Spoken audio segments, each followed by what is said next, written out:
In this video, I'm going to show you how to get options trading on Robinhood. So the first thing you want to do, obviously, is open up a Robinhood account and fund your account. And I'm assuming that if you're watching this video, you already did those two steps. So now what you want to do is you want to go to the bottom and press on your profile just like so. Then once you're over here, all you want to do is you want to go to the top left and select on these three bars just like so. Then go ahead and press over here where it says investing.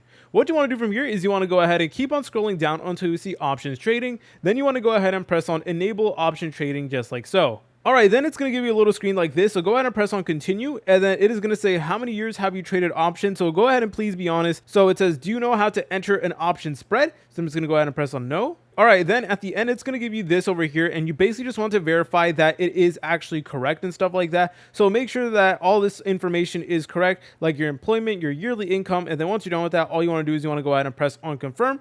Then go ahead and press on review. Then go ahead and press on agree just like so. So unfortunately, my information did indicate that I wasn't really ready in order to do options trading, which so obviously that's a little bit unfortunate. But guys, if you do have investing experience and you're someone who uses Robinhood consistently, you've been doing investments and stuff like that, and by mean by that is like large investments, then it is actually going to allow you to begin options trading. Okay, but if you guys want general information in order to prevent this from actually happening to you, then make sure you highlight all experiences with stocks, ETFs, or other investments, even if they're minimal. And also you want to report your income, your net worth, and liquid assets accurately. So higher values may increase your approval chances as Robinhood assesses your ability to handle options risk. If you have very little trading history like me, then go ahead and trade stocks or ETFs in your Robinhood account for a few weeks or even a couple months to build a track record. So yeah, you can't just do this overnight, after downloading Robinhood. You will need to go ahead and get experience under your belt. So go ahead and begin investing, buy ETFs, crypto, etc. And then that is going to build up your authority. If you guys found this video helpful, make sure to leave a like and subscribe. I'll see you in the next tutorial.